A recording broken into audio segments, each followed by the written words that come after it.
This is the Bay of Marathon on the eastern coast of Greece. I'm Matthew Settle.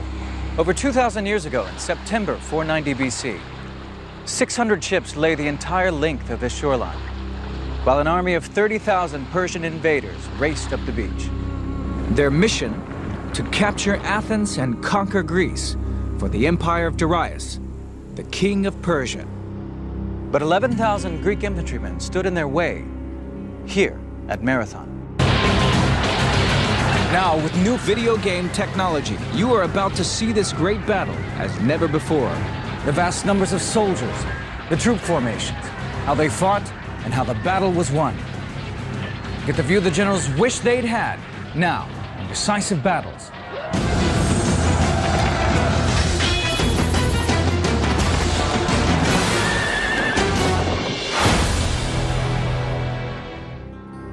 This is the burial mound of Marathon. Beneath me lie the remains of Greek soldiers who died in battle on 9/11, 490 BC. At that time, Greece was not a unified nation.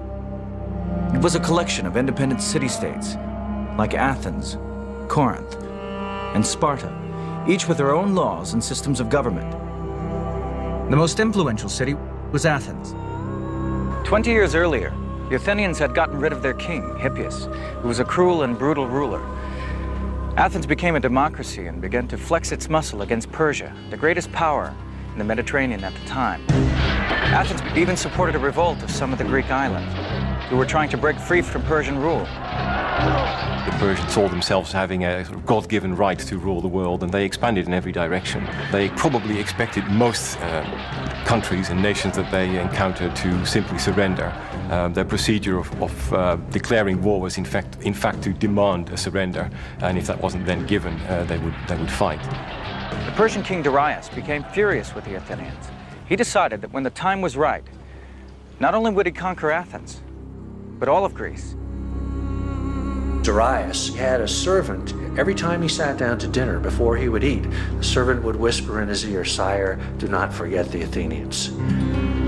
So, when the deposed king, Hippias, fled from Athens to Persia, he received a friendly welcome. I think it would be fair to regard Hippias essentially as a political pawn. The Persians weren't really too concerned what type of regime they would set up in conquered territory, so long as they were confident that he would be loyal to them. In 491 BC, Darius sent envoys to Athens and Sparta. They demanded gifts of earth and water as acknowledgement of the power of Persia. The Greeks threw the envoys into a ravine used for executing criminals. The Spartans threw the second pair down a well.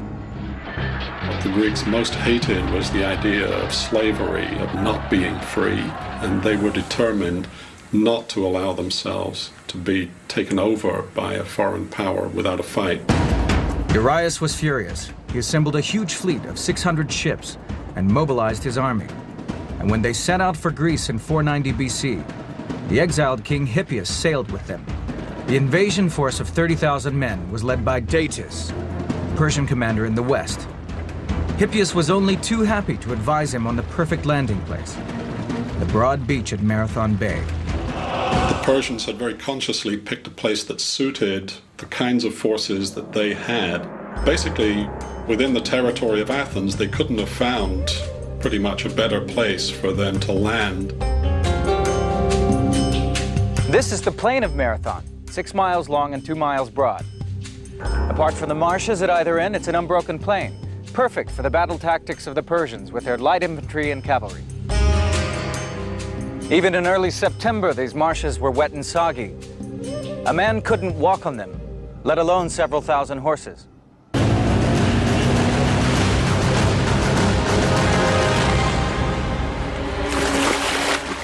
Hippias did not have a happy homecoming. As he jumped ashore, he had a coughing fit and spat out a tooth. When he looked for it in the sand, he couldn't find it. And he took this as a sign from the gods that he would not regain his kingdom.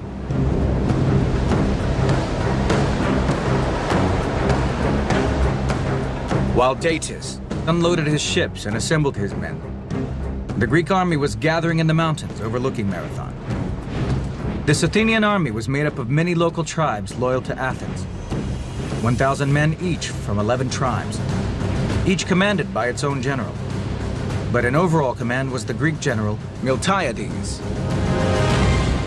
Missing from these 11,000 men were the fiercest and most feared Greek fighting force, the Spartans. Miltiades sent a runner, Phidippides, to Sparta to ask for help. The Greeks generally used runners as messengers, sometimes horsemen, but very often runners, partly perhaps due to the rough terrain that they often had to negotiate. Phidippides was a day runner, someone who could run all day delivering messages. According to the historian Herodotus, he ran the 150 miles between Athens and Sparta in 2 days, but his epic run was all in vain. The Spartans were celebrating a religious festival, and they refused to march until after the full moon. The Spartans were notoriously pious, notoriously slow, notoriously tardy, and arrogant in a way. And I think they felt, oh, we'll just get over there when we get there. Athens would stand alone. Miltiades faced impossible odds. We know very little about this Greek commander. He was from a leading family in Athens and must have had considerable military experience to win command of the army. But we may have one link that stretches back 2,500 years. This helmet is an exact replica of the one recovered by archaeologists. It's from exactly the right period and had the inscription, "Miltiades dedicates this helmet to Zeus." It was very probably Miltiades' own helmet and was exactly the kind worn by the Greeks at Marathon. The Greek army fought as infantrymen, or hoplites. They were called this after the shield they carried, the hoplon. The hoplite fought